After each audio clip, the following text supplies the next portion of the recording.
Hello everyone, in this video I'm going to show you how to fix Face ID required stolen device protection is turned on. So basically what you're gonna have to do is simply go to your settings and then simply go to general. Now you just have to simply tap on software update and make sure you have the latest iOS version. Now after you do that, what you're gonna have to do is simply go back to general and then you're gonna have to scroll down here at the bottom. Simply tap on transfer or reset iPhone and then tap on reset.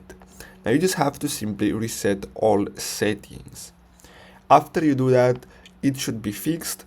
Now if it's not fixed, what you're gonna have to do is simply go to you're gonna have to simply go to privacy and security at the bottom here, scroll down, and as you can see we have stolen device protection turned on.